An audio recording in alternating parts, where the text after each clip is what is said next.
Sean todos muy bienvenidos al cuarto capítulo, casi me equivoco nuevamente, y esta vez estamos con un panel un poquito más grande que los capítulos anteriores.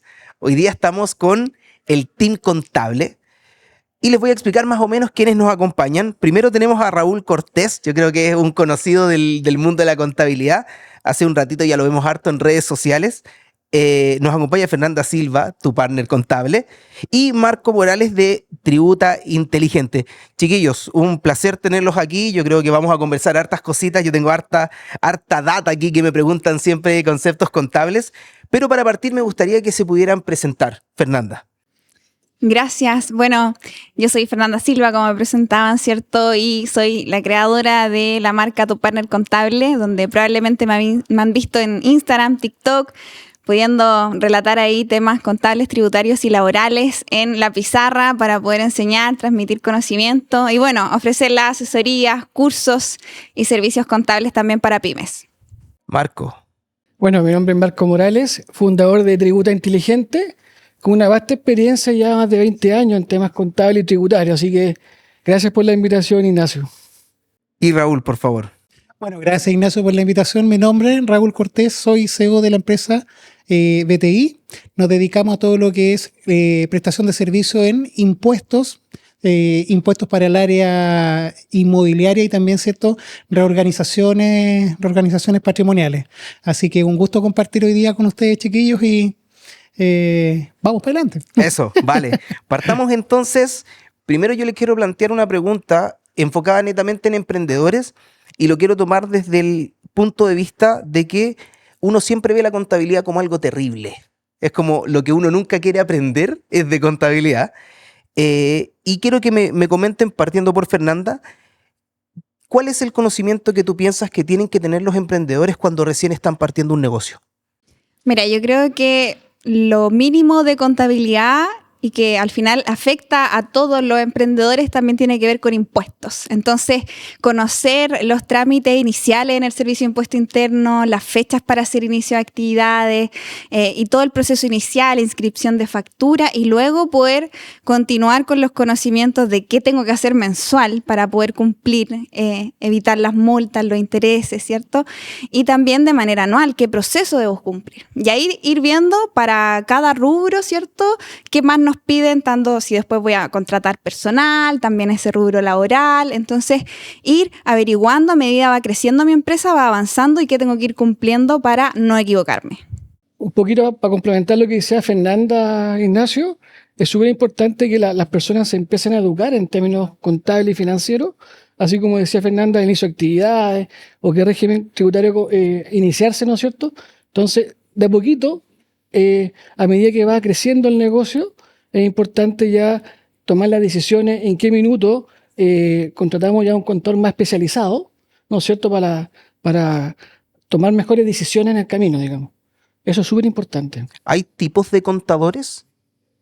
Sí, efectivamente, hay tipos de contadores. Yo creo que al inicio, cuando parte el negocio, tomar un contador en términos más técnicos, ¿ya?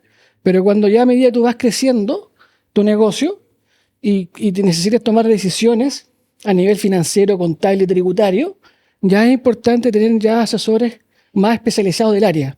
Como por ejemplo un auditor tributario, por ejemplo, que determine una buena base imponible o impuestos mensuales para que no tenga problemas de contingencia, por ejemplo, o planificaciones financieras también.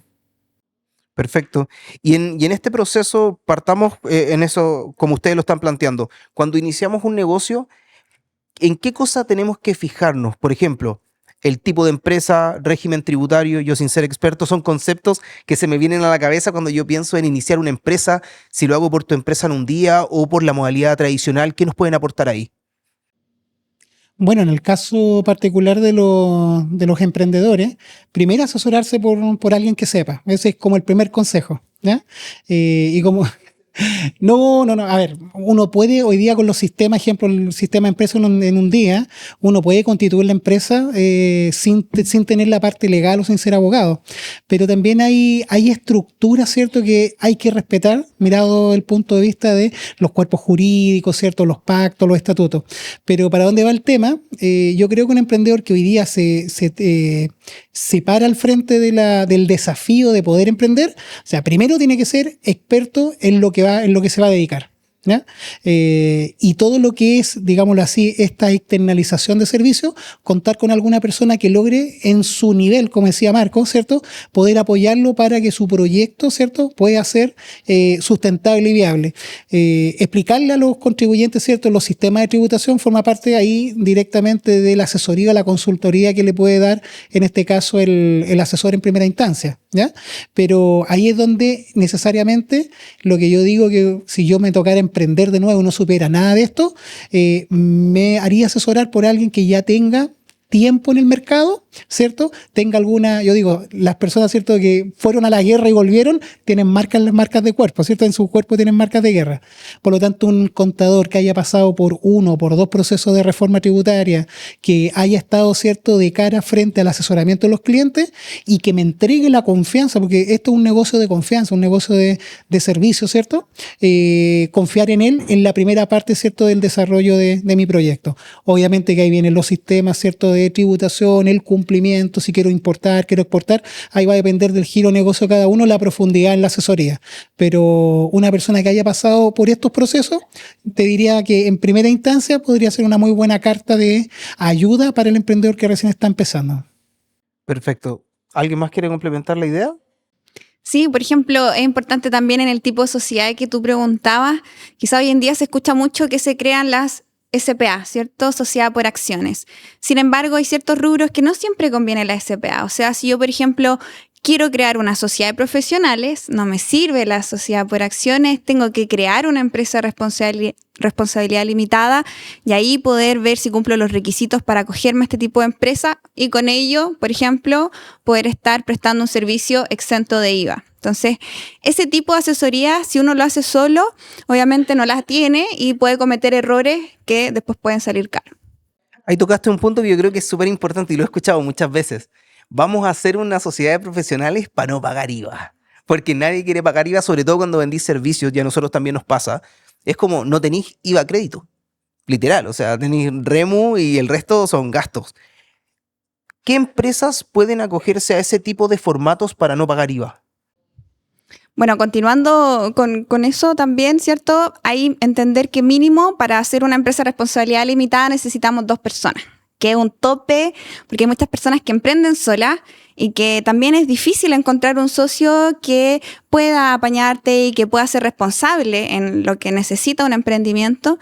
Y ese es un requisito ya número 1 que nos pone una limitancia, ¿ya?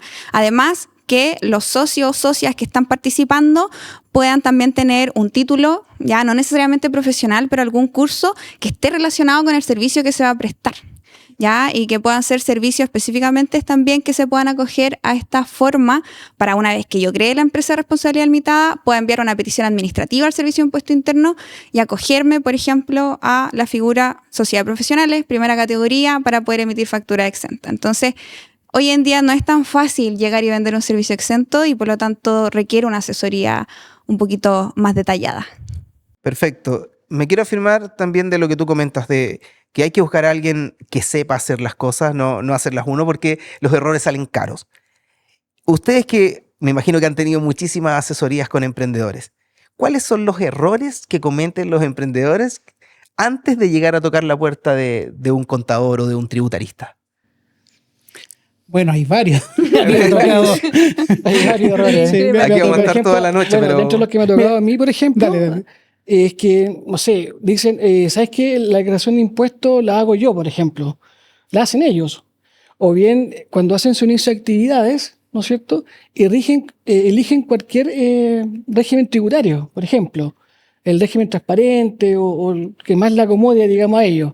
Pero en esa etapa es súper importante porque es importante que elijan bien los regímenes tributarios al inicio, por ejemplo.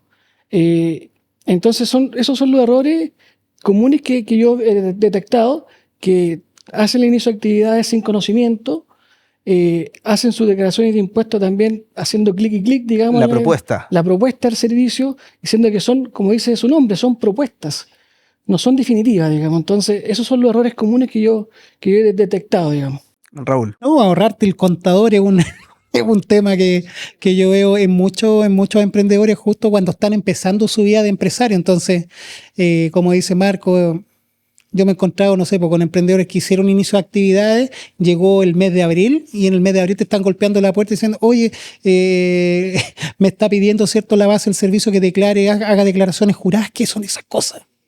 Hoy me está pidiendo, no sé, pues elegí un 14 de 3 contabilidad completa. Yo hice mi contabilidad todos los meses porque declaré el IVA todos los meses, entonces no necesito contador. Pero cuando llegan a abril del año siguiente se dan cuenta que necesitan un balance de 8 columnas y no tienen el conocimiento para hacerlo. Entonces, como llegan en abril, aparte, ¿cierto?, de que llegan en mala fecha, el contador que lo atienda, como ya tiene una carga de trabajo, chiquillos, es difícil encontrar contador en abril, así que ojo con eso. Búsquenlo antes, por favor, sean prolijos. Entonces, obviamente vas a entrar a pagar el doble y hasta el triple del valor que hayas pagado, ¿cierto?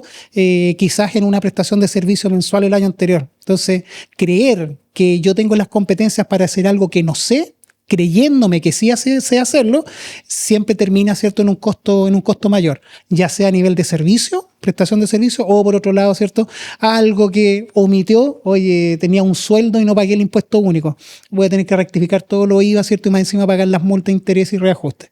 Entonces, el creer, ¿cierto?, que podemos hacerlo nosotros sin tener la ayuda del profesional, muchas veces sale mucho más caro que pagar la asesoría o contratar, ¿cierto?, los servicios profesionales todos los meses de forma recurrente. Fernanda. Sí, mira, un poco también siguiendo con la idea de los chiquillos, muchas veces la propuesta, tanto el formulario 29 como las propuestas asistentes para las declaraciones juradas y formulario 22 del proceso de operación renta son simplemente propuestas del Servicio de Impuesto Interno que tienen errores o que falta complementarlas. Entonces, por ejemplo, en el caso del formulario 29 es muy común hoy en día que muchas empresas contratan servicios digitales extranjeros, pero no saben que las empresas afectadas y exentas tienen que hacer una factura de compra, y para hacer una factura de compra tienen que inscribirse, y si no se va perdiendo ese IVA y crédito que podrían utilizar las empresas afectadas, y eso además no sale en la propuesta automáticamente. Entonces, son tipos de errores en el F29. En el F22, por ejemplo, ya ocupo el asistente de la declaración jurada para el ProPyme, pero resulta que el asistente no incluye la corrección del PPM que debería estar dentro de los ingresos, o no utiliza todos los beneficios tributarios dentro de la propuesta. Entonces, si yo ocupo el asistente, lo más probable es que esté malo y que además no haya podido incorporar, por ejemplo, en renta otros gastos que yo tengo como boleta o que quizás no están como facturas dentro del registro de compra, pero que puedo incorporar y que puedo mejorar, digamos, la situación que esté pagando de impuestos. Quiero poner un tema polémico arriba de la mesa. No. Exacto. Si no hacemos polémica, no nos vamos virales y aquí tenemos que irnos virales. ¿Qué es lo que yo le puedo exigir a un contador? ¿Por qué? ¿Qué es lo que me ha pasado a mí? Hay contador a 10 lucas. O sea, ¿qué pega me puede hacer un contador por 10 lucas? ¿Por qué yo debería elegir un contador de 10 lucas o uno de 100, por ejemplo? ¿Y qué, entre comillas, yo puedo exigirle a ese contador? Yo creo que un contador de 10.000 pesos mensuales, por ejemplo, no cumple con todas las obligaciones tributarias mensuales. O sea, yo creo que muchas personas piensan que con aceptar la propuesta del formulario 29 está listo y el contador me va a decir, mira, este es el formulario con la propuesta y probablemente lo va a pagar así, pero no se está cumpliendo, por ejemplo, con llevar la contabilidad mensual. Si bien las pymes, algunas llevan contabilidad completa, hay otras que tienen que llevar contabilidad simplificada, pero eso no significa no tener que llevar contabilidad. O sea, contabilidad simplificada es un libro de caja, en algunos casos, además el libro de ingreso y egreso, y por lo tanto, un contador de 10.000 pesos probablemente no me va a estar preparando mi contabilidad. Y si después yo quiero hacer un término de giro, me van a pedir la contabilidad 3 años hacia atrás. ¿Y qué va a ocurrir ahí? Que me voy a tener que contratar a otra persona que reconstruya todos los libros hacia atrás y yo voy a poder hacer el término de giro. Entonces, finalmente, lo barato cuesta caro. Y una persona que va a cobrar, en cambio, como en tu ejemplo, los 100.000 pesos, probablemente va a estar incluyendo todos estos servicios, además de, por ejemplo, una reunión para poder aclarar dudas, además de una asistencia más personalizada por WhatsApp y una ayuda como que me sirva y que sea oportuna. O sea, es diferente tener un contador que realmente va ejecutando contabilidad a tener un pagador de IVA. Claro. No estoy cumpliendo con todas las obligaciones si no estoy haciendo la contabilidad mensual.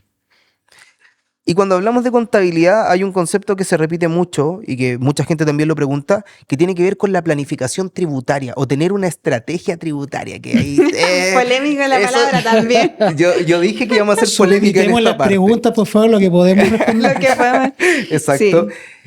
¿Qué piensan ustedes de eso? ¿Hasta dónde puede llegar el contador trabajando, obviamente, hablemos de márgenes legales, para hacer una estrategia o una planificación tributaria? Le paso la palabra a Raúl. Mira, solamente un poquito ahí para complementar un poquito ahí la pregunta anterior. Yo creo que una persona puede exigir a otra persona lo que está emanado y estructurado dentro de un contrato.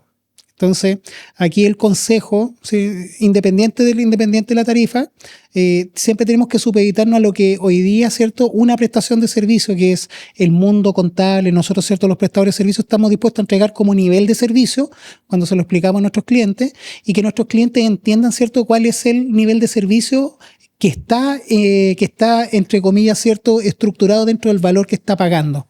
Entonces, aquí el consejo para todos los colegas, ¿cierto?, trabajen un contrato de prestación de servicio en donde pongan los límites, que eso, ¿cierto?, nos va a dar el pliego para poder responder a la segunda pregunta, pero ¿cuáles son los límites que tiene el trabajo contable? ¿Y por qué te lo digo, Ignacio?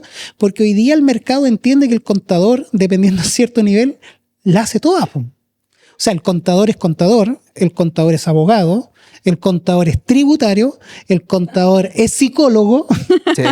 ¿No? Y te De soluciona hecho, las dudas por teléfono sí, también. de hecho, a mí me han tocado, no sé, pues en asesoría, no sé, una asesoría de 1 hora, 40 minutos, escuchar la parte psicológica, ¿cierto? Ser el apoyo psicológico al cliente y 10 minutos la parte técnica. Entonces, ahí lo que yo digo, ¿cierto?, que en el mundo contable, que si bien para los distintos segmentos de clientes se va materializando y entendiendo más la profundidad de esto, en los niveles más bajos, especialmente en el caso de los emprendedores, esto es como el médico general, ¿ya? Entonces el contador a veces es como el médico general que tiene que atender, ¿cierto?, todas las patologías y tiene que hacerlos todos, pero cuando ese paciente entiende de que su problema puede ser más profundo, empieza a recurrir a los especialistas que están escalas arriba, ¿ya? Yo en lo particular me gusta siempre hacer la separación de lo que es el servicio contable por un lado, el servicio de recursos humanos por otro lado, el servicio de cumplimiento tributario es otro servicio, el servicio de reorganización empresarial, no planificación tributaria, sino reorganización empresarial, porque para entender si una persona necesita o no una planificación desde el punto de vista de los impuestos, uno tiene que entender que hay una base que es la empresa, ¿cierto? Entonces, en realidad yo no planifico los impuestos, lo que yo debo es reorganizar mis negocios.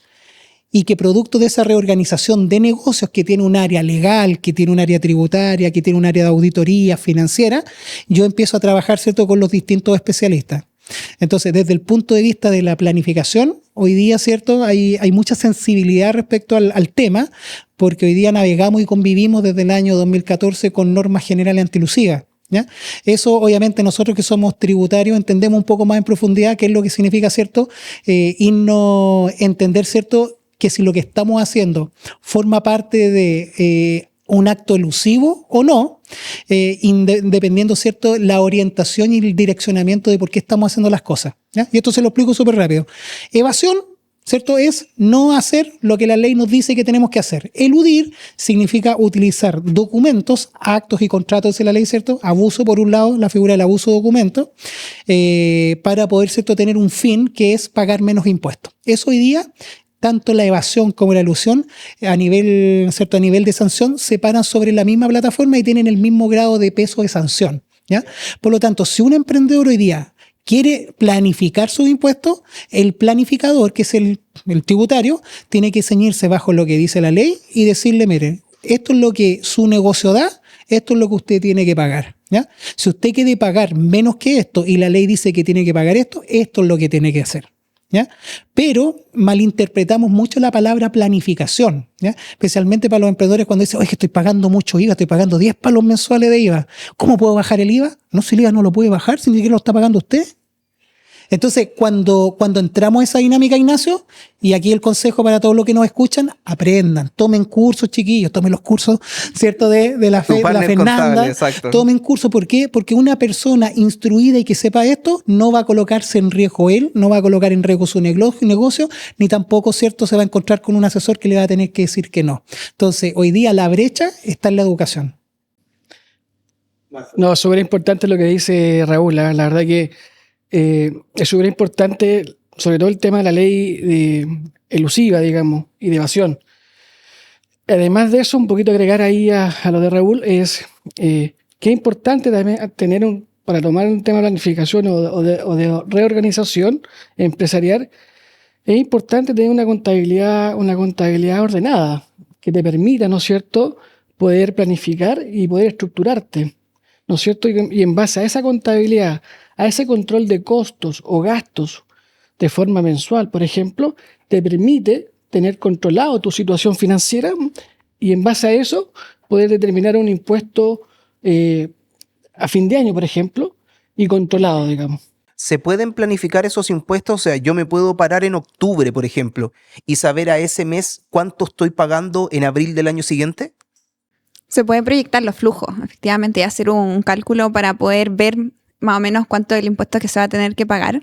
Pero lo que hay que tener cuidado cuando vemos por ahí en redes, por ejemplo, la palabra planificación o diseño tributario, son dos palabras que como asesor, por ejemplo, nosotros estamos ahí con mucho cuidado, porque si ustedes ven el artículo 100 bis del Código Tributario, está sancionado, digamos, el profesional que puede ayudar a planificar o diseñar tributariamente cuando no hay una legítima razón de negocios. O sea, si mi único objetivo es pagar menos impuestos, se puede estar considerando con las normas generales antielusivas que hemos estado hablando. Entonces, finalmente, yo puedo ocupar, obviamente, figuras de la ley que están permitidas. Por ejemplo, lo que decíamos, yo me puedo reestructurar a una sociedad de profesionales para no pagar IVA si es que yo cumplo los requisitos y eso va a estar bien, pero hay un límite que no tengo que pasar. O sea, si yo quiero agregar un socio con un 1% que no va a trabajar en la empresa, pero solo para caer en los requisitos de sociedades profesionales, es una figura que no está permitida, que tengo que estar cumpliendo los requisitos y no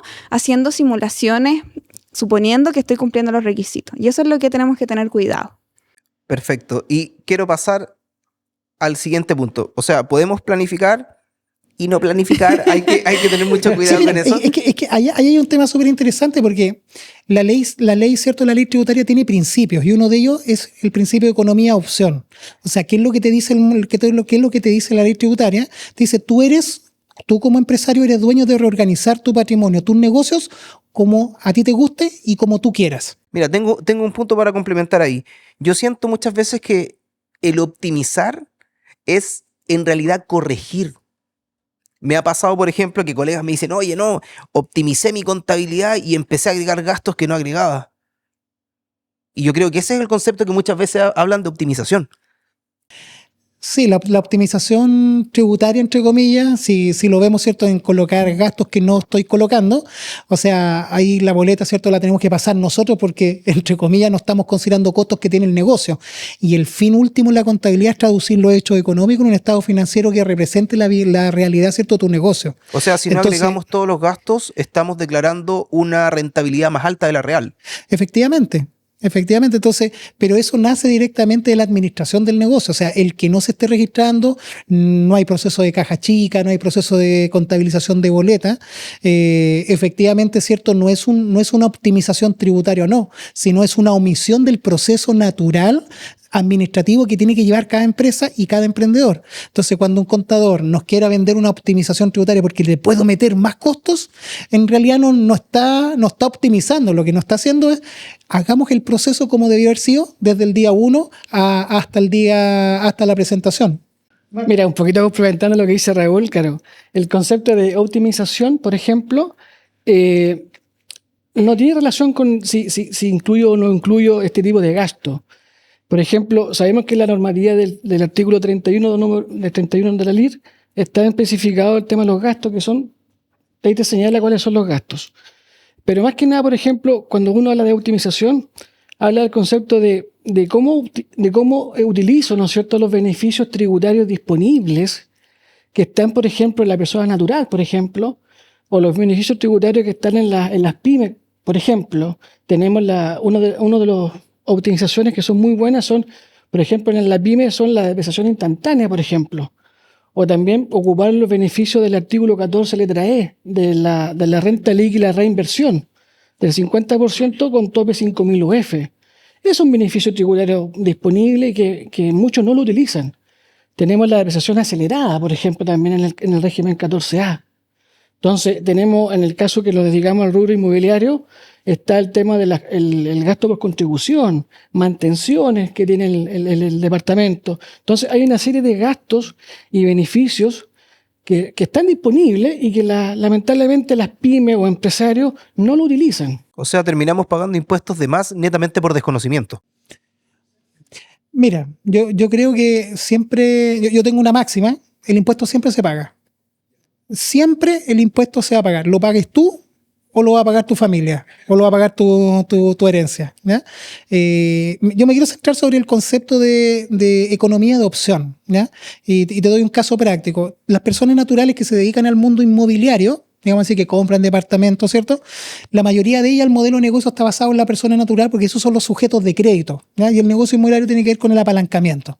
Entonces, la mayoría de las personas que inician su proyecto de compra, no sé, dicen, ¿saben qué? Quiero llegar a tener un patrimonio de 5 o 10 propiedades, pasan, ¿cierto?, por la licuadora, entre comillas, de la persona natural. Entonces, la persona natural paga el impuesto global complementario por todos los ingresos que reciban durante, ¿cierto?, el 1 de enero, 31 de diciembre de cada año. Esta persona, obviamente, ¿cierto?, tiene una fuente de ingreso distinta al modelo negocio inmobiliario, que es una renta pasiva, ¿cierto?, que ahí es donde viene un poquito el interés de meternos en ese negocio. Entonces, esta persona tiene la opción. ¿Y por qué digo tiene la opción? Porque dentro de este principio de economía de opción, valga la redundancia y perdónenme ahí las muletillas, ¿cierto?, puede desarrollar a través de un vehículo sustituto este mismo negocio, ya sea a través de una sociedad o a través de la figura del empresario individual. Pero en donde me quiero parar es que el negocio inmobiliario obedece, ¿cierto?, a una estructura de impuesto de primera categoría que la encontramos en el artículo 20, número 1. Entonces, la ley, ¿qué es lo que me dice? ¿Qué es lo que yo interpreto, ¿cierto?, como, digámoslo así, como asesor tributario? Que este negocio, si la persona decide hacerlo como persona natural, va a pagar, ¿cierto?, un impuesto progresivo, mientras que la misma ley en este artículo te está dando la opción de que este negocio pueda tributar en la estructura de primera categoría. Y en la estructura de primera categoría ya no tenemos un impuesto progresivo, sino un impuesto lineal. Y como decía Marco, a través del cuerpo, ¿cierto?, jurídico de la ley, el artículo 31, podemos imputarle un montón de gastos. Entonces, traspaso un negocio, ¿cierto?, que estoy llevando como persona natural a una estructura distinta, pero si tú te das cuenta y conoces el sistema tributario chileno, al final del día, todas las rentas, ¿cierto?, y el incremento patrimonial siempre va a ir a buscar el receptor final del beneficio que hace la persona natural.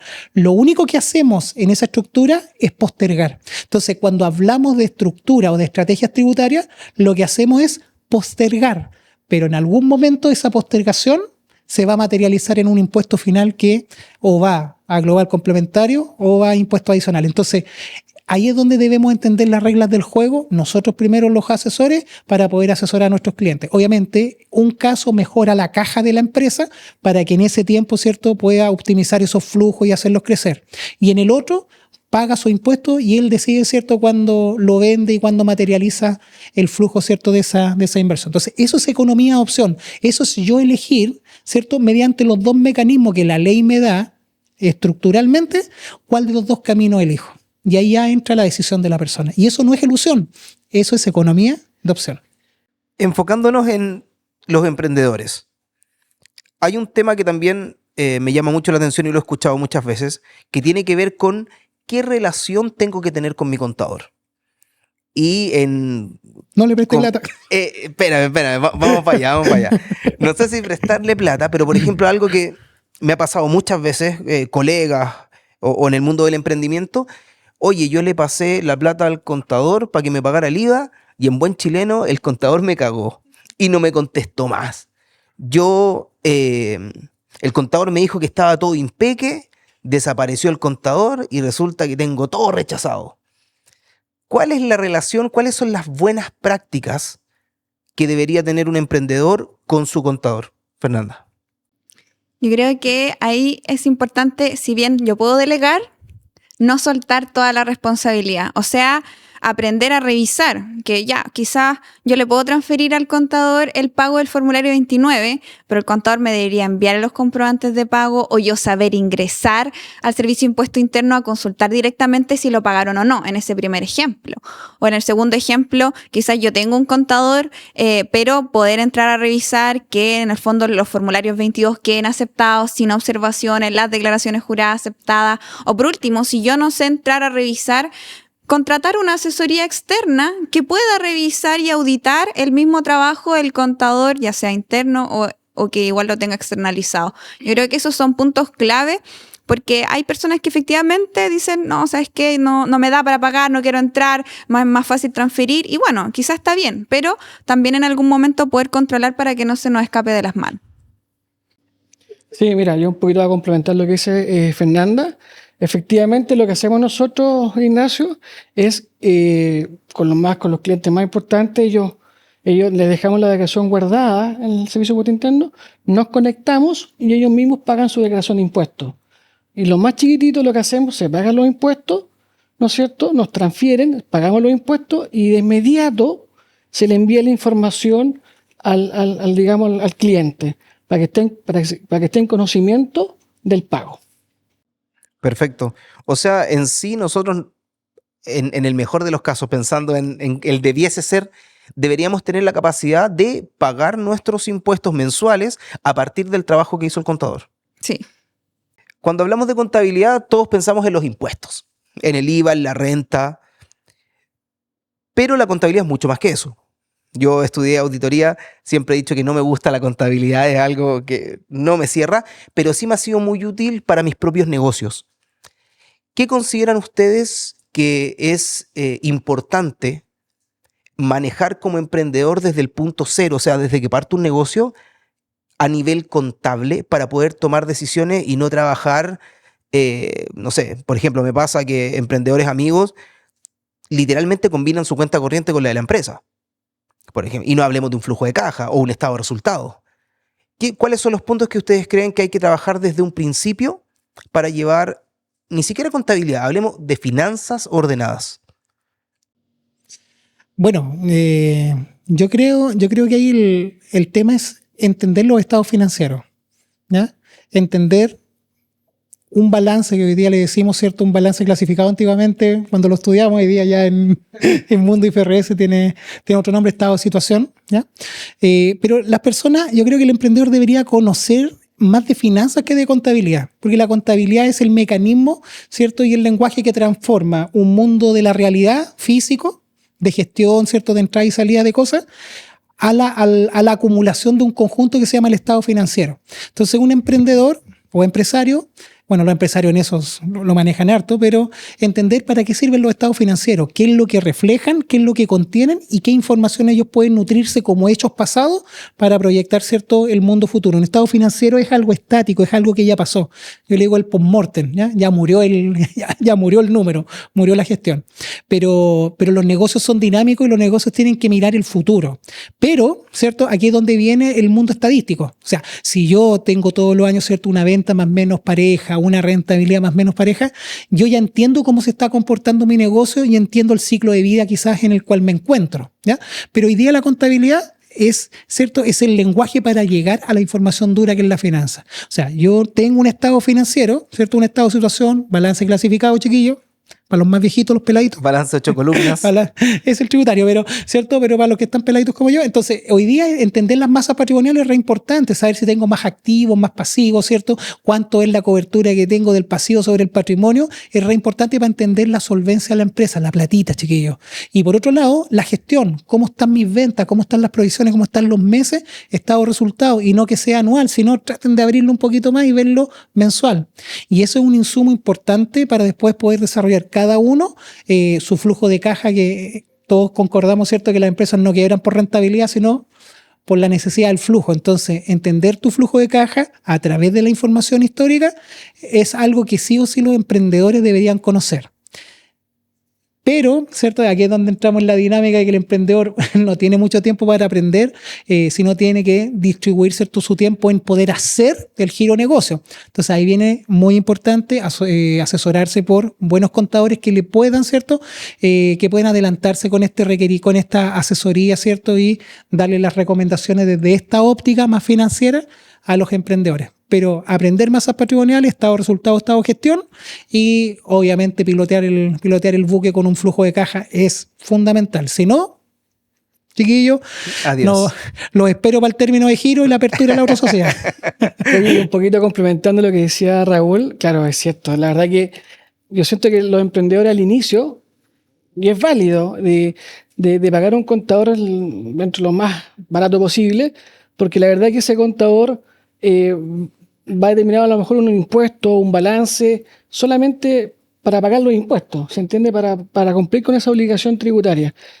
No para tomar decisiones, digamos, financieras. Yo creo que a medida que tu negocio obviamente va escalando cada vez más y estás obviamente en otro nivel, en grandes ligas, como se dice, ahí claramente necesitáis un auditor tributario o un planificador que permita determinar una base imponible, digamos, acorde al negocio, y además a eso agregarle el tema financiero y de gestión para la toma de decisiones. Yo creo que eso es súper importante, que a medida que vas creciendo tu negocio, es importante tener un contador o un asesor tributario acorde, digamos, a tu nivel de escalamiento. Sí, bueno, y también agregar que es importante, como tú decías, separar los flujos. O sea, poder idealmente tener desde el inicio una cuenta bancaria de la empresa, por ejemplo, que todos los flujos que sean de la empresa lleguen ahí, y si yo quiero hacer un sueldo, poder separarlo, poder establecerlo, ya sea sueldo, retiro, boleta, honorario, la estrategia que a mí más me sirva, y eso va a depender de cada caso, ¿cierto? Poder hacer el pago después a mi cuenta personal como socia, como socio, ¿ya? Y un error muy común que veo y que justo hoy día me tocó verlo en una asesoría, me dice, yo aporté 2 millones de capital, pero resulta que después tuve que yo poner 40 millones de pesos para comprar activos fijos que esta empresa pudiera funcionar. Y no hay ningún documento de eso, por ejemplo, de que se traspasaron después 40 millones para poder hacer compras, y resulta que cuando después el socio que prestó ese dinero a la empresa quiere, obviamente, que la empresa le pague este préstamo, es complicado si no está documentado, porque puede considerarse retiro si es que yo no lo tengo como justificar, por ejemplo. Entonces, el poder separar los flujos, poder tener ordenado, y si es necesario hacer este tipo de documentos. Bueno, le presté plata a mi empresa, o un familiar le prestó plata a mi empresa. Hagamos el documento y legalicémoslo para que sea el respaldo, y para también saber así, en base a mi balance o estado, situación financiera, que quizás yo pienso que tengo o que estoy ganando mucho, pero en realidad la empresa está llena de deuda, por ejemplo, y que no la tengo reflejada porque no la he contabilizado como tal. Me gustaría profundizar en algo que mencionaste, Fernanda, que tiene que ver con retirar. Me pasa mucho. La gente piensa que la plata de la empresa es tu plata. O sea, tú podés pescar esa cuenta y irte de vacaciones. ¿Qué es lo que pasa tributariamente con ese saldo que yo tengo en el banco? O sea, si yo tengo un sueldo y además saco plata de forma ilimitada, por decirlo así, ojalá fuese ilimitada, ¿cómo contablemente se registra eso y a qué me estoy arriesgando como emprendedor? Ya, yo creo que es importante entender que para sacar ese dinero que está en la empresa, esa caja, ese banco, entender que tenemos distintos caminos, al menos 3 importantes, y que dependiendo de mis objetivos también personales, va a ser el punto en cómo lo voy a hacer, ¿ya? Por ejemplo, tú decías sueldo empresarial. Efectivamente, es uno de los caminos también muy utilizados, pero también está la boleta de honorario, que por ejemplo, la boleta de honorario es más sencilla de hacer de manera mensual, es menos el trámite que tenemos que hacer. En cambio, en el sueldo empresarial tenemos que retener el impuesto único de segunda categoría. Si el socio quiere pagarse cotizaciones previsionales, que es voluntario hoy en día, lo tiene que hacer de manera independiente, porque en realidad no es un trabajador dependiente de la empresa, y se empieza a complejizar. Y que son 2 caminos, sueldo empresarial y boleta de honorario, que me van a servir para demostrarle renta al banco, ¿cierto? Que también es como muy un objetivo del emprendedor, demostrarle renta al banco para después yo comprarme propiedades a mi nombre, que está perfecto ese camino. Pero también tenemos el camino de hacer retiro de utilidades, donde no va a estar la retención del 13,75% de la boleta de honorario, no va a estar la retención del impuesto único de segunda categoría y o pago de cotizaciones previsionales del sueldo empresarial, pero hay que, dependiendo del régimen tributario que tenga la empresa, es cómo ese retiro va a tributar después en mi global complementario. Porque si yo tengo una empresa del régimen propio y transparente, da lo mismo el monto del retiro que yo haga. Porque ahí lo que importa es la utilidad que va a determinar la empresa que se me va a asignar a mí de manera anual por mi porcentaje de repartición de utilidades. Entonces, da lo mismo si yo retiré 10 millones o cero, si la empresa tuvo una utilidad de 50 millones, se me va a asignar por mi porcentaje. Entonces, da lo mismo el monto de retiro. Pero si es ProPyme general mi empresa o es del régimen 14A semi-integrado, sí va a influir el retiro y qué otras rentas tengo como persona para ver la tributación de ese retiro. Entonces, el panorama es como mucho más complejo de decir, voy a hacer retiro simplemente, sino que hay que evaluar todo un sistema, tanto de la empresa, régimen tributario, qué otros ingresos tengo yo, cuál es mi objetivo, quiero demostrarle renta al banco o no, para tomar la mejor decisión. Perfecto. También me pasa mucho. Si hablamos de contabilidad de impuestos, tenemos que tocar el tema de las fiscalizaciones del servicio. A todos nos han llamado alguna vez, yo digo, papi fisco, no hay que tener problemas con él. ¿Qué tenemos que tener nosotros como emprendedores o qué documentos tenemos que ir armando todos los meses o todos los años en caso de que en algún momento el servicio nos toque la puerta y nos diga fiscalización? Wow, chiquillo. Tienen que entender algo. La responsabilidad es del contribuyente, no del contador. Pero quien responde la mayoría de las veces en el servicio de impuesto interno es el contador, es quien va en representación, ¿cierto?, del contribuyente. Entonces, primer punto, y esto es cierto que ya lo respondimos un poquito antes, tienen que tener muy buena relación con su contador, ¿ya? Porque en estos casos, ¿cierto?, es en donde vemos si la asesoría de 10.000 pesos, ¿cierto?, que estoy haciendo todos los meses o pagando, o una asesoría, ¿cierto?, de un valor mayor, guarda sentido, ¿cierto?, y tiene un peso de respuesta importante en estos procesos, ¿ya? Efectivamente, lo que tiene que tener, ¿cierto?, hoy día un contribuyente es confianza en su asesor. Esto es como, bueno, no es tan comparable, pero es como si al contribuyente o a la persona le declararan un juicio. Va a ir donde un abogado y el abogado lo va a defender, por lo tanto tiene que tener mucha compenetración con su abogado. En este caso, lo mismo con su contador, lo mismo con su tributario. Entender que el cumplimiento está hecho todos los meses, revisar, meterse a la página del servicio, que en IVA, ¿cierto?, estén todos los cheques en verde, las declaraciones de renta todas aceptadas, aunque eso no acredita que todo esté bien hecho, ojo.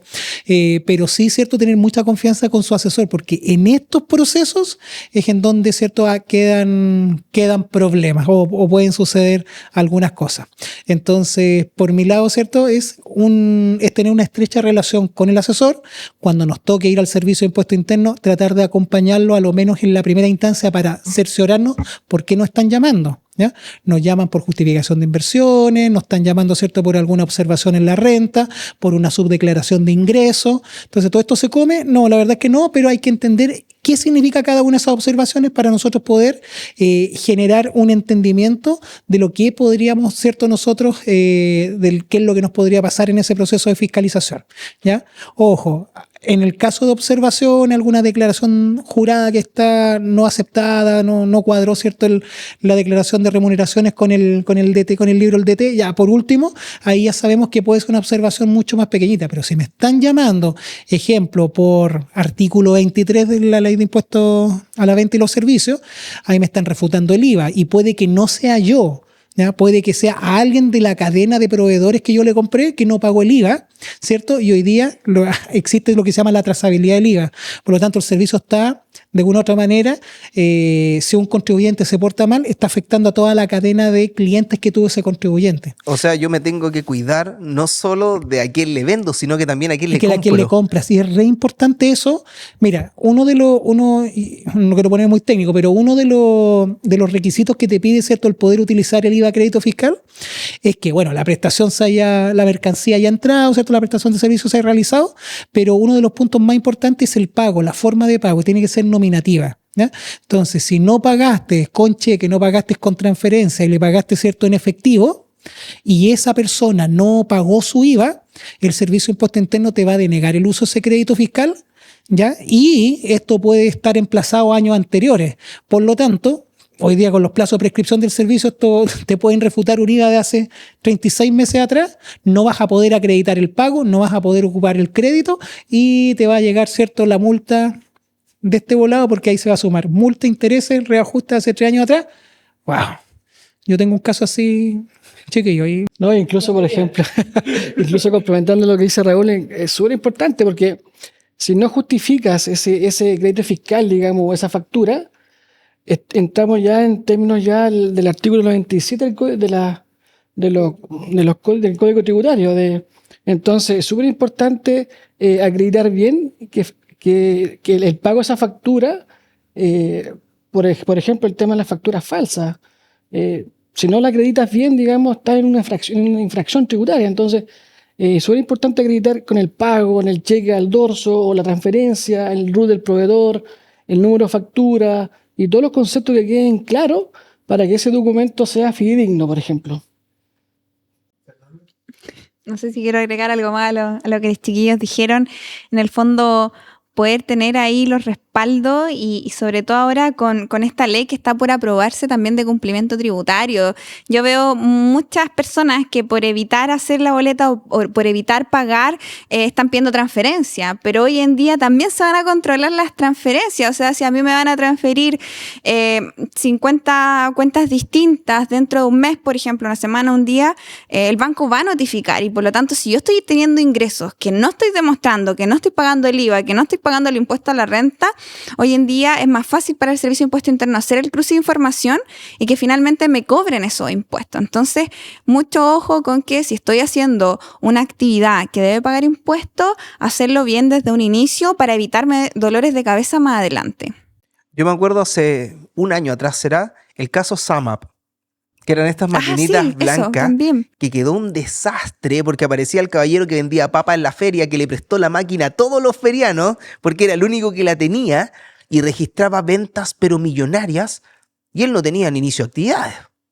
O también lo que te decían cuando uno comenzaba a emprender de parte en negro, que te transfieran a tu cuenta personal, testea el negocio. ¿Ustedes consideran que hoy día ya no se puede testear un negocio? Que si uno tiene una idea, hay que salir al tiro generando la empresa y haciéndolo como de forma legalmente completa. Está cada vez más difícil y yo creo que acogerse un poco a la normativa. Hoy en día tiene un plazo de 2 meses para informar el inicio de actividades. Entonces, ese es tu plazo legal para poder probar. Y si en realidad funcionó desde que tú empezaste a comprar y a vender, dentro de 2 meses deberías en realidad hacer el inicio de actividades. Ya, o sea, tenemos 2 meses para poder armar como en negro, entre comillas. Siempre el llamado, Ignacio, a que se formalicen bien, comiencen bien. Sí, el problema de eso, Ignacio, yo creo que tú puedes iniciar, ¿cierto? Sin la formalización, voy a vender unos productitos en mi casa, voy a hacer un marketplace en a internet. eso me refiero, ya, por Mercado tirarme. Libre. No, ya por online ya está muy difícil. Sí, ahora con la modificación, la última reforma, ya prácticamente por un tema de control no se va a poder hacer. Pero el emprendedor tiene la opción de hacerlo, yo creo que sí y es válido. Pero, ¿qué es lo que ocurre? ¿Qué es lo que muestra la experiencia? Que les va bien y dicen, no, pero quiero seguir así. ¿Para qué voy a formalizar si estoy? Entonces, empiezan en un loop de entender que hay dineros, ¿cierto? Porque aquí es donde está el punto principal. Si yo voy a partir los primeros 2 meses entendiendo el negocio, ¿ya? Entendiendo el negocio, tengo que entender que lo que me llega al bolsillo, ¿cierto? Tengo que sacarle el 19%, esa plata no es mía, po. ¿Cachai? Partamos de ahí. ¿Cómo calculo la rentabilidad de un producto? Hagamos un ejemplo con pera y manzanas. Tú lo que dijiste recién, el IVA no es mío, de partida. ¿Qué más tengo que sacarle yo a ese producto o a ese monto que me queda para poder calcular realmente la rentabilidad de esa venta? Que yo siento que hoy día se hace muy mal. La gente no sabe cuánto gana. ¿Qué me pueden complementar ahí? Vamos, producto, servicio. Vamos con un producto, demos Ya. el ejemplo con un producto. La taza vale 10.000 pesos. Ya, veamos un poquito todo lo que es el producto. Tengo que ver primero cuál es mi industria. Ya, si yo soy comercializador, yo muevo cajas, ¿ya? Por lo tanto, todo lo que yo le voy a pagar a mi proveedor por comprarle el producto, eso lo entendemos, ¿cierto? Como costo del producto. A eso tengo que agregarle algunas estructuras de servicios, es que tengo bodegaje, flete y algunas otras cosas. Obviamente comprando de forma nacional, internacional son otras cosas, ¿ya? Entonces ahí voy a tener mi costo, ¿ya? Ahora, para poder funcionar como empresa tengo otros gastos que realizar, ¿cierto? Administración y gastos de venta. Por lo tanto, los gastos hay costos que son imputables al producto y hay otros costos que son proporcionales al producto. ¿Ya? Entonces, si yo quiero calcular mi rentabilidad, tengo dos opciones. Lo calculo con una estructura, un estudio de costo desde el input hasta el output, o sea, ir sumando todos los costos que está asociando a mi producto, ¿ya? Y tengo el cálculo de atrás para adelante. Tomo el valor de venta, ¿cierto? Y ahí entramos con la formulita, lo divido por el 1.19, ese es mi valor neto, pero ese valor neto, ¿cierto?, tiene un porcentaje margen. Tomo el margen, ¿cierto? Lo divido por la misma 1.3, si es que el 30% de margen, y ahí llego a mi valor de costo. ¿Ya? Pero si lo voy a hacer a través del proceso de entrada y salida, tengo que tener un sistema de costeo que vaya, ¿cierto?, el producto adquiriendo en cada parte del proceso que yo tengo, se le vaya colocando, ¿cierto?, el costo. Y una vez que lo presento, ahí tengo, ¿cierto?, que aplicar la formulita, no el multiplicado por el 30%, sino tengo que dividirlo por 0.3, que eso es incrementar al valor de venta el margen. Y ahí voy a tener un 30% margen porque el otro es un markup. Siempre importante, Ignacio, de poder identificar el producto en sí, lo que tú estás vendiendo, y cuáles son los costos directos asociados a ese producto. Por ejemplo, yo que trabajé muchos años en el rubro inmobiliario, construyendo edificios, tenía muy claro lo que eran los costos directos. ¿Se entiende? Entonces, ahí, en ese caso, se manejaban los costos directos, el terreno y otros costos más, y a ese costo directo total le agregábamos, ¿no es cierto?, el margen de utilidad, por ejemplo. ¿Se entiende? Entonces, es súper importante identificar tus costos del producto en sí, digamos. Perfecto. Y cuando hablamos de la renta, ¿hay alguna manera de calcular cuánto yo voy a pagar de renta con relación a esa venta? Va a depender igual del régimen tributario, porque, por ejemplo, en el ProPyme, yo considero, si compro existencias, compro inventario, lo que va a hacer egreso en el resultado va a ser lo que pagué en el año de esa existencia. ¿Ya? En cambio, en un régimen 14A semi-integrado es distinto, porque solamente voy a llevar al costo el costo de venta. O sea, las mercaderías que sí vendí es lo que se va a ir al resultado de ese año. Entonces, son varios factores los que van a ir influyendo, uno de ellos el régimen tributario. Perfecto. O sea, al final, cuando elegimos el régimen tributario, no tiene que ver netamente con pagar impuestos, sino que estamos tomando una decisión de una modalidad de trabajo, porque al final pago impuestos y también hasta cómo calculo las rentabilidades de mi propio negocio. Volviendo un poquito a lo que comentaban ustedes de esta nueva ley como de transparencia. Cuéntenme cómo va a funcionar eso, porque claramente aquí va a quedar un despelote. Yo me acuerdo que leyendo hace un par de días atrás, era 1 millón y fracción de evasores que se supone que van a caer con esta ley. O sea, literalmente, ¿qué es lo que va a informar el banco? ¿Lo va a informar de las cuentas personales, de las cuentas empresa? ¿Cómo va a funcionar este mecanismo? Bueno, una de las cosas, de los cambios, tiene que ver con las transferencias que estábamos mencionando anteriormente, ¿cierto? Además de los 50 abonos de 50 cuentas distintas de manera diaria, semanal o mensual, también se va a tomar el semestral, ¿cierto? Si es que son más de 100 cuentas las que me están transfiriendo de manera semestral, también se va a informar por parte del banco. Entonces ahí los bancos e instituciones financieras son los que van a estar encargados de estar enviando esta información constantemente al Servicio de Impuesto Interno, y es una de las trabas. Pero también, o sea, lo que tú mencionabas anteriormente de la máquina Sumup, Mercado Pago, Transbank, van a tener que exigir a las personas que se quieren inscribir que tengan un inicio de actividades como corresponde, si es que van a estar ejerciendo una actividad comercial. Y eso también va a ser un entrabamiento a finalmente estos puestos que no están formalizados, que no pagan impuestos, no pagan patente, y que obviamente es una competencia desleal con los que sí están formalizados, con los que sí están pagando los impuestos correspondientes. Ya, perfecto. O sea, al final lo que va a hacer el banco, intentando reafirmar un poquito lo que nos comentas, es informar a las personas que tengan más de 50 transacciones de depósito. O sea, el que vende por Instagram, por ejemplo, y le transfieren, al final el servicio te va a pillar igual. Sí. ¿Y qué es lo que arriesgan ese tipo de vendedores?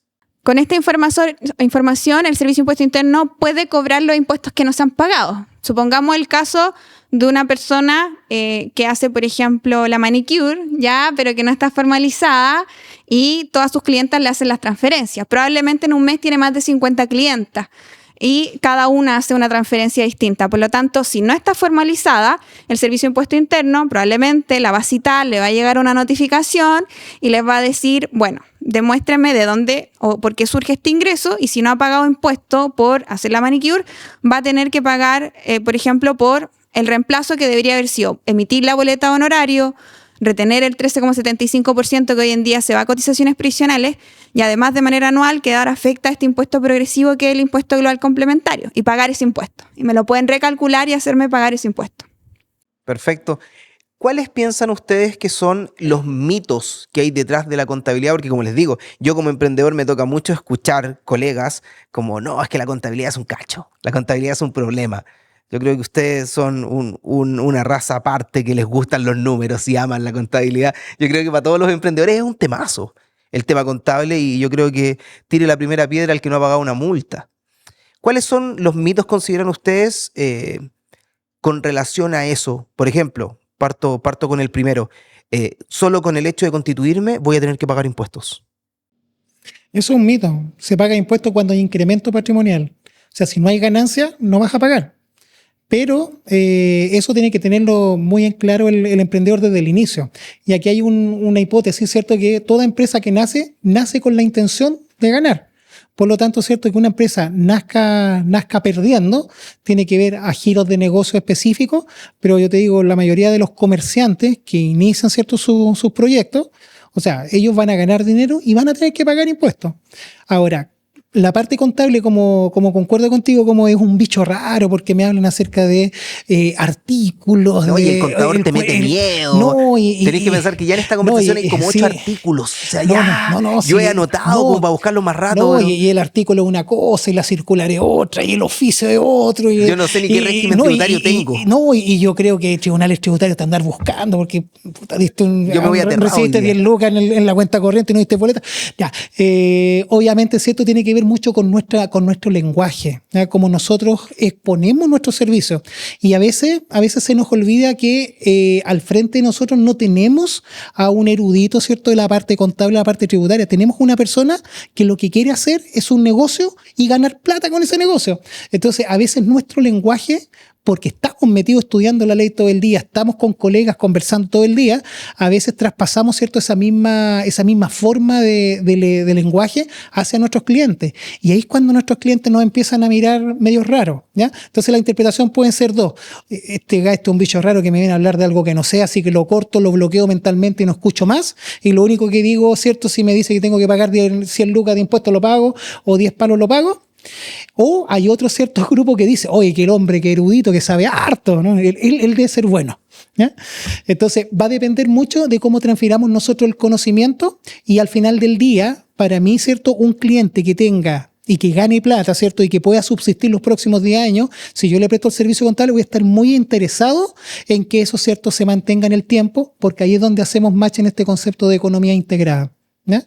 Así que eso por mi lado. ¿Algún otro mito que quieran agregar? Mira, y en términos simples, para que se entienda un poquito, Ignacio, por ejemplo, tú portáis 2 millones de pesos de capital.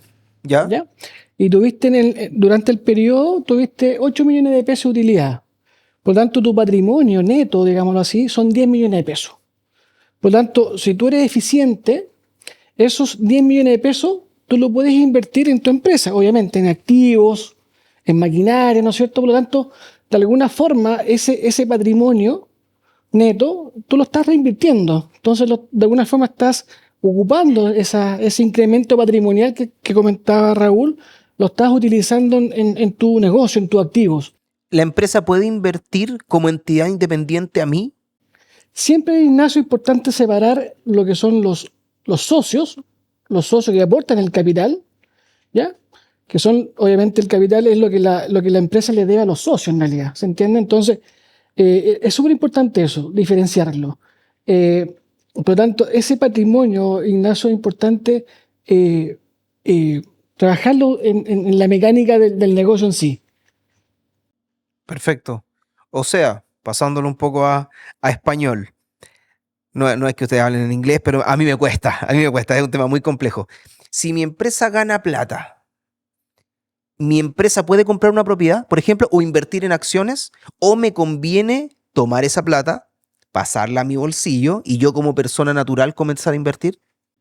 Hoy en día conviene hacer más la inversión desde la empresa por incentivos. Por ejemplo, el régimen ProPyme general, y el régimen 14A semi-integrado tienen el beneficio de la reinversión. Es decir, si yo invierto, que en realidad no me van a ir a pedir demostrar que invertí, pero si no retiro eso, entonces esa plata queda en la empresa para comprar una propiedad, por ejemplo, va a tener este incentivo al ahorro que podría yo rebajar hasta el 50% de la utilidad que no retiro. Y rebajar ese 50% significa pagar prácticamente la mitad de impuestos si es que estoy en el caso extremo que no retiro nada. En cambio, si yo retiro toda la utilidad, no puedo hacer uso de este beneficio y además me podría estar llevando una carga tributaria más alta, porque en el fondo, en estos regímenes, el retiro se va a ir a pagar igual complementario que una tasa progresiva. Entonces, si yo retiro demasiado, puedo llegar a los tramos más altos, donde puedo llegar a tasas efectivas de impuestos muy altas. Entonces, en ese sentido, hoy en día conviene más hacer las inversiones en este tipo de empresa a través de la empresa propiamente tal. Ya, perfecto. Y ahí en ese caso la inversión es de la empresa, Es de la ¿cierto? empresa. O sea, Ahora, si compramos una propiedad, la propiedad queda a nombre de la empresa. queda a nombre de la empresa, aunque el banco igual te amarra y te deja a ti como persona como un aval. Ya, tampoco es como que va a quedar libre de eso y tienes que tener igual un buen historial si la vas a comprar con crédito, pero se puede hacer a través de la empresa. Por ejemplo, ya hace muy poco compré una propiedad, una casa que la estoy transformando en oficina a través de mi empresa. La diferencia es que el banco te hace un crédito para fines generales, donde en vez de pedirte un 20% de pie, te pide un 30% de pie, pero que también la puedes sacar en menos años. Entonces yo, por ejemplo, saqué esa propiedad con 30% de pie a 15 años, que en realidad el dividendo tampoco quedó tan alto en comparación con una casa que me compré muy similar como persona natural a 30 años con 20% de pie. Entonces al final uno va haciendo eso y, por ejemplo, en ese mismo caso de ejemplo mío, yo hoy en día tampoco demuestro rentas personales para el banco porque yo decidí que el resto de las inversiones van a ser a través de mi empresa. Entonces yo no necesito demostrarle al banco que yo tengo un sueldo, sino que necesito demostrarle al banco que la empresa es rentable para que me siga otorgando crédito a través de la empresa. Perfecto. O sea, al final lo importante, si estamos pensando en invertir como empresa, es que la empresa tenga rentabilidad. Siempre. Mira, y un poquito para complementar lo que decía Fernanda, mira, aquí voy a poner un poquito más técnico. ¿Se puede Pero- poner más técnica esta conversación? Mira, Siempre se puede tenemos un el poco más. ejemplo, Ignacio, de un capital de 2 millones de pesos. Tuvimos utilidad del ejercicio, 8 millones de pesos. Patrimonio neto, 10 millones de pesos. Lo quiero invertir. Compramos la propiedad. Por lo tanto, esa propiedad que compró la empresa se va al activo fijo. Y di como pie 10 millones de pesos, lo que tenía en patrimonio. Entonces, compro esa propiedad, voy a tener renta del 20 número 1, como decía hace un ratito Raúl, de ingresos por arriendo. Y si efectivamente ese ingreso por arriendo, por ejemplo, no supera el 35% de mis ingresos totales, y soy pyme, perfectamente puedo depreciarlo de forma instantánea. Ocupo los beneficios tributarios, ¿te das cuenta? Entonces, de alguna forma, vas teniendo incremento patrimonial, ¿no es cierto? De los dos partimos, de los dos sumamos 8, quedamos en 10, lo invertimos en activo fijo, ¿no es cierto? Y compramos esa propiedad, lo damos de pie y ocupamos los beneficios tributarios. Depreciación instantánea, por ejemplo. Y esa depreciación instantánea, porque estamos depreciando un bien, por ejemplo, que vale 80 millones y solamente colocamos 10 de pie. ¿Qué efecto tiene esa depreciación acelerada en mi impuesto a la renta? Te pongo el ejemplo, mira, si en ese ejercicio tuviste una utilidad financiera, por ejemplo, de 1 millón de pesos, ¿ya? Y te costó el activo fijo, te costó 80 millones de pesos. Como estás en el régimen PYME, lo puedes depreciar de forma instantánea, ¿ya? Es decir, esos 80 millones de pesos lo llevas a gasto tributario en una cuota. Es decir, los 80 millones de pesos. Por lo tanto, tienes 1 millón de pesos, menos 80, te va a quedar menos 79 millones de pesos de pérdida tributaria. O sea, esa pyme no va a pagar impuestos en 90 años, que o sea, lo morir puedes sin pagar renta. Oye, que lo puedes arrastrar para el periodo siguiente fácilmente, O hasta donde dure. hasta donde dure. Esa O sea, pérdida hasta que arrastre. venda y sea rentable sobre el valor del gasto. Exactamente. Y así como entre nos, sin que el servicio nos escuche, ¿te llaman a fiscalización por ese tipo de cosas? Cuando tú sales negativo muchos años seguidos, porque a mí también me ha pasado que mi contador me ha dicho, jamás salgas negativo muchos años seguidos porque te pueden llamar. Depende. ¿De qué depende? De según cómo se mire, dice la canción. No, mira, efectivamente, cuando tienes muchos años con pérdida tributaria, el servicio te puede llamar. Y aquí lo que uno tiene que tener claro son dos cosas. Primero, las pérdidas tributarias no, la información, ¿cierto? Que nosotros decimos cuánto tiempo se tiene que guardar la información contable, por ley, 6 años, ¿ya? Pero las pérdidas tributarias, como se van arrastrando año a año, ejemplo, negocios mineros que hacen grandes inversiones, a veces las pérdidas sobrepasan, ¿cierto?, los 10, 15 o 20 años, que son los periodos, ¿cierto?, en donde los proyectos se instalan y comienzan, ¿cierto?, a generar esta estructura de utilidad. Como la pérdida, ¿cierto? Si yo la quiero ocupar posteriormente a la fecha de los 6 años, lo que tengo que entender, bueno, hoy día ya está más restringido que tenemos sistema electrónico, pero lo que yo tengo que tener mucho cuidado es que cuando me llamen, tener todos los documentos que acreditaron esa pérdida, ¿ya? Y en este caso, tener, ¿cierto?, la escritura de la propiedad, acá están los pagos y realmente justifico la pérdida, ¿ya? Eso desde el punto de vista número 1. Punto de vista número 2, si nos están escuchando amigos financieros, todo lo que es la depreciación forma parte, ¿cierto?, de lo que posteriormente se calcula después de una línea que se llama EBITDA, ¿ya? Entonces, en el formulario 22, chiquillos, hay que colocar el EBITDA. ¿Por qué? Porque el EBITDA es positivo, ¿cierto? Pero se da vuelta con la pérdida tributaria con la depreciación. Entonces, cuando el Servicio de Impuesto Interno te presenta el formulario 22, puede que tú tengas un EBITDA positivo, ¿ya? Que el EBITDA, ¿cierto?, serían los ingresos menos los costos directos, gasto de administración y venta, por ahí tenemos el EBITDA, pero después vienen otras partidas que se imputan como gasto, ¿cierto?, o como descuento de la EBITDA, la depreciación, la amortización, los mismos impuestos, y desde esa plataforma nosotros podemos tener un resultado negativo, pero un EBITDA positivo. ¿Por qué? Porque puede estar afectado con un mecanismo de depreciación que, vuelvo a decir lo mismo, chiquillos, la depreciación es una postergación de impuestos, porque siempre los impuestos se pagan. Así que lo único que estoy haciendo es anticipando flujos futuros para poder invertir, pero va a llegar en algún momento, ¿cierto?, en que voy a tener que pagar el impuesto si es que ya me consumí la depreciación. ¿Algo que quieran aportar, chiquillos? Yo solamente una cosita que me quedó ahí pendiente antes de terminar, que tiene que ver con los vehículos de inversión, ¿ya? Cuando nosotros decidimos invertir a través de una sociedad, ¿cierto?, nosotros la sociedad es una persona jurídica distinta a sus socios, por lo tanto es un ente que el mercado, ¿cierto?, dentro de esta ficción jurídica que existen, ¿cierto?, sociedades EIRL, SPA, sociedad anónima, todo, son vehículos de inversión que yo puedo utilizar, ¿cierto?, para poder seguir creciendo en el patrimonio. Y aquí es donde viene el consejo. A veces, chiquillos, los riesgos que tienen los negocios los podemos afectar con distintos tipos, ¿cierto?, de riesgos que tienen las distintas actividades que hacemos. Me explico. Suponte que yo soy una comercializadora, me dedico a comercializar fuegos artificiales, que hoy día está prohibido, pero para el ejemplo. Qué mal ejemplo. ¿Ya? Oye, me dedico a comercializar fuegos artificiales y por ahí por diciembre me da espectacular. Entonces, ¿qué es lo que digo? Compro una propiedad, estoy en ProPyme, ¿cierto? Rebajé la depreciación, metí la propiedad dentro de la sociedad, pero estoy vendiendo fuegos artificiales. Entonces, si les pregunto cuál es el riesgo de exposición que tiene ese giro de negocio en comparación con el giro negocio inmobiliario. Entonces, por el lado del fuego artificial tengo responsabilidades, ¿cierto?, que exceden, ¿cierto?, solamente a la comercialización. Entonces, ¿qué pasa si un fueguito artificial cae en un lugar, le quema la casa a alguien? Puede, ¿cierto?, que me llegue una demanda en función de tercero para poder responder en ello. Entonces, cuando llegue la demanda, voy a tener el activo, ¿cierto?, en la misma sociedad y voy a afectar con un riesgo que tiene, ¿cierto?, un riesgo inherente que tiene una actividad de negocio con otro riesgo, con otra actividad de negocio que tiene un riesgo totalmente distinto, que es mucho más bajo. Entonces, ¿qué es lo que yo siempre sugiero? Yo sugiero hacer la estructura, ¿ya?, la estructura aguas arriba. ¿Ya? ¿Qué significa eso? Tú tienes tu sociedad comercializadora, generas tus utilidades, pagas los impuestos que tienes que pagar, pero todo lo que tiene que ver, ¿cierto?, con el retiro y el flujo de caja, para que no llegue, ¿cierto?, a impuestos finales arriba, tener, ¿cierto?, un cortafuego, que sería una sociedad de inversión. Entonces, los dineros de la utilidad y el retiro que salgan de tus sociedades comercializadoras, llevarlo a tu sociedad de inversión para quebrar este riesgo inherente que tienen los negocios. Y tu plata va a estar en la sociedad de arriba y no en la sociedad de abajo.